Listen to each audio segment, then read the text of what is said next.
Alright guys, just quick random thoughts here in our car as it's kind of raining outside and all that. But yeah, we're going to talk just real quick about Fatal Fury, but mostly about one particular person in Fatal Fury. And yeah, the main thing is just like how crazy everyone's thoughts just changed, and even our thoughts, because you know, when he was first announced, no one really heard of him. He's been around for a while, it's just no one really, I guess more mainstream people haven't heard of him, so everyone's like, who the fuck is that, and what the hell? Like some people knew the soccer player because he's a very popular soccer player, but who the fuck is this random DJ guy? The hell, you know, that kind of thing with the weird moves. Yeah. But now that we actually see him in game, he has like the most entertaining animation. He has like full-on dance moves for his like fighting stance. If you actually just leave him there for a good while, it's like a 2 or 3 minute animation and everything. And even his ducking, his walking forward, his walking, everything is some dance stuff that has way too many animation frames and stuff. So that's where the budget went, right? Yeah, it looks like it. And then the thing with him is that he's also a DJ that helps with the music of the actual game.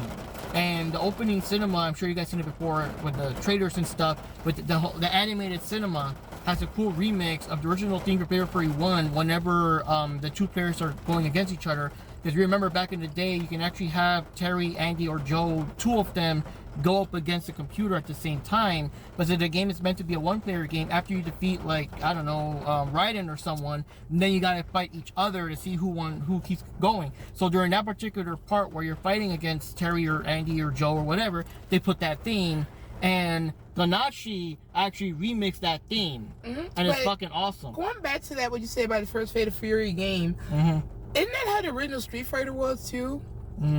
Sort of, but you don't go against the computer. No, like you say, to figure out who continues is what I'm saying. It was a one-player game, and the original Street Fighter game was kind of one player. So yeah, when you went against Ryu and Ken, didn't the winner continue on? Yeah, so and that's weird, because in Street Fighter 1, the only way to actually like play with Ken is you have to do a Ryu versus Ken match, have Ken win, and then Ken continues going, because otherwise you can't pick him. Right off the bat, you're automatically Ryu, you know. But this one, like I said, Fatal Fury goes a bit further, because you could use Terry and Andy, you could double team the bad guys, except for Geese, but then you gotta fight each other afterwards. But anyways, what was I gonna say? Ganacci did the remix for that, and wow, WrestleMania 41, he actually showed up during the Jey Uso entrance. He got all people dancing, and he played that theme, the Fatal Fury theme. So you got, in prime time, you know mainstream WWE is, you got an SNK game being promoted with a remixed version of the Fatal Fury 1 theme, you know. And yeah, so everyone loves them. And then of course, we all, like many other people out there, we got curious to watch his videos on his own YouTube channel and to see all the references, because all the fighting animations and stuff and the boom boom, all that stuff is like references to different things. And give us your thoughts on that one, Joops. Oh my god, I just laughed my head off. I said, oh my god, this is the randomest crap I've ever seen. I love it. Because you know how I am. I like random stuff. I mean, it's just so silly. I mean, looking up all that stuff and say, oh, so that's why he does that move in the game. He does that move in the game.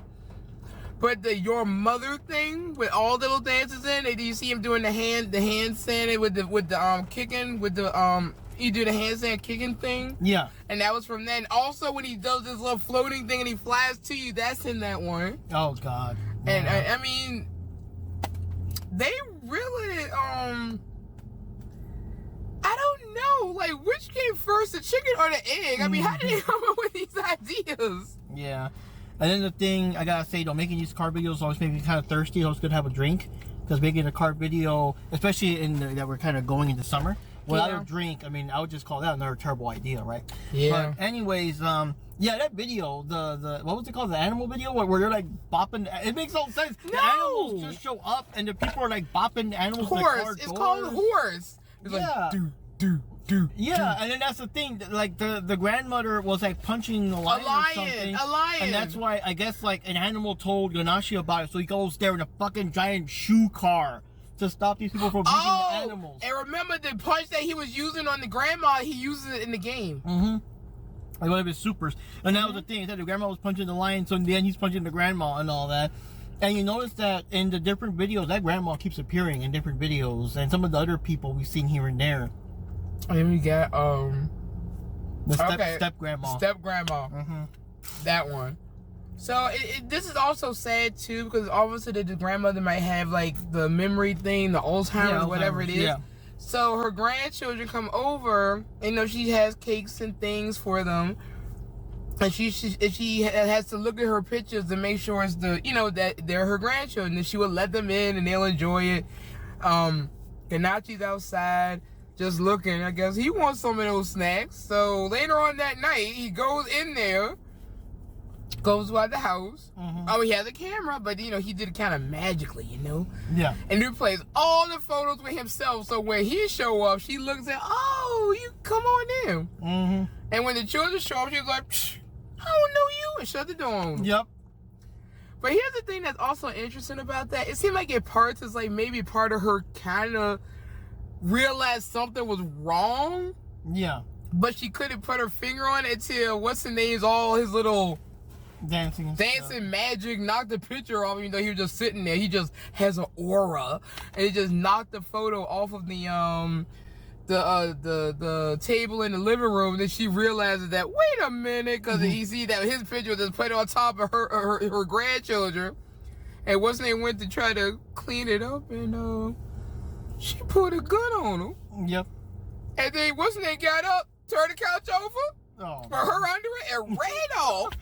Oh man! Now another thing also is that Ganacci is apparently a big SNK fan, and he also had people were saying that if you watch some of his older stuff or whatever, he might randomly have a I don't know about Fatal Fury in general, but some kind of SNK or King of Fighters or Neo Geo type shirt on. So he is like a longtime fan. He's not just like oh yeah I like the King of Mortal Kombat and whatever. I like when Terry Bora does the Hadouken. That's what he says, right? Hadouken. You know, he's not like a faker. He's like a guy that actually is passionate about the games, and I guess he's living the dream of many people because he's in the game as a character. He's doing the music and stuff for the game. In other words, he's not Ronaldo. Yeah, there we go. There's another video that he did. It was called, I Want to Go to America, or I Want to Live in America. It was something like that. I Want to Go to America.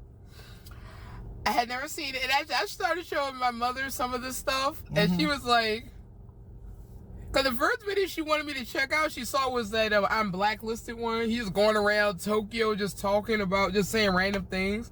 But anyway, we looked at that one.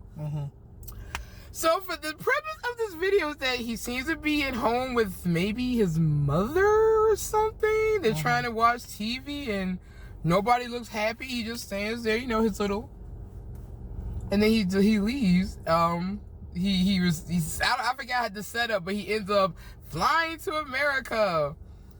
He has his I like the president and all this other stuff. So he ends up here in the U.S. and he ends up in a school. Somehow he meets a girl in the school, but she's also an adult because they're like the only adults in his class. The adult student, I don't know. Then they get married.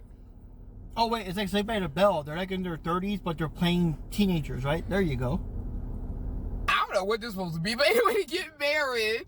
And, you know, he has the family. He gets married. He has children. There's one point where his son comes to show him a picture he drew, and he still has that deadpan look on his face. And I was like, so what are you gonna do, like kick him or something? I don't know, it's Ganacci, I don't know. He rubs his hair, you know, like you're like, go, that little scamp. But his hair is kind of smoky, I don't know why. Must be too much friction, I don't know. Then he goes to work, and you see his office, he has his tie, his suit. No, God, I wanna see that one. Yes. And then, I don't know what happened after that. He ends up in an area, he kind of quits his job. Oh yeah, I forgot he moved into a house and everything too. I guess he quit his job.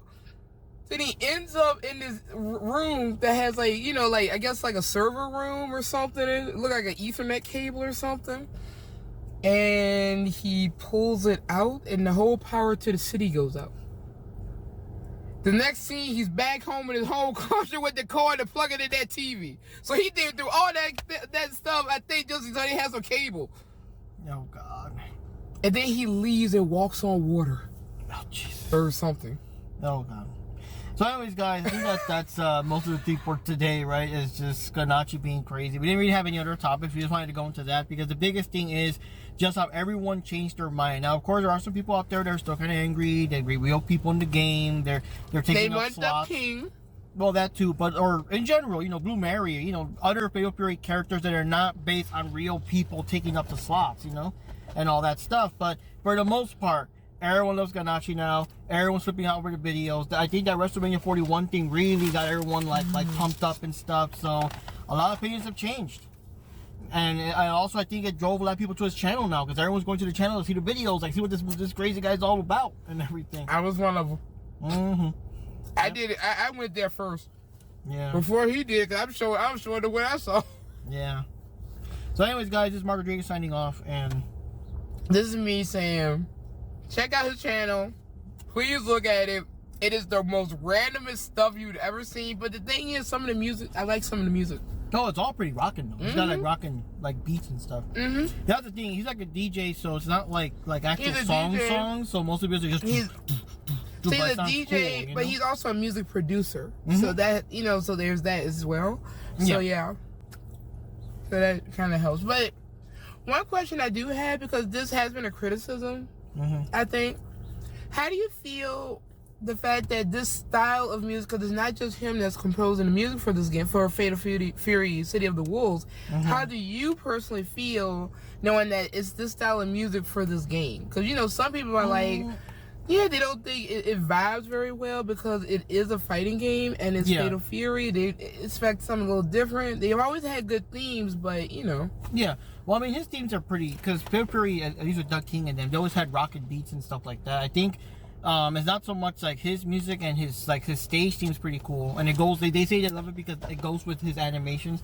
But I think the problem is they have more with the actual songs, because all these DJs got like actual songs in the game. I don't know where in the game these songs would be, to be honest. I haven't run into them, but I mean, I don't know, it's just weird, I guess. Just something different. I mean, what can you say? It is modern consoles, modern software. They couldn't obviously handle full-on songs back in the day. No. I got no real personal complaints. I guess I'm a big SNK fanboy, so it's hard for me to really. You're an apologist. Yes, but I really don't know where these songs are in the actual game though, so it's kind of hard to complain. I mean, I haven't really played the regular arcade mode yet, so maybe it's one of those songs, when they end, the ending credits, all that junk. But yeah, I mean, it's hard for me to complain if I haven't really encountered them. I see them on the SNK channel, but not like, I don't know where they are in the actual game. But that Warriors Dream one, whatever it was, that was pretty good. Yeah. I know people complain, oh, there's modern music trash, but like, guys, just have some fun with it. I mean, the music doesn't interfere with you guys whooping after your 20-hit combos with Preacher. You know what I mean? Just play the game, ignore stuff. I think that's still a sore spot for you, huh? Yeah, I don't like Preacher. Anyways, guys, see y'all next time. Bye.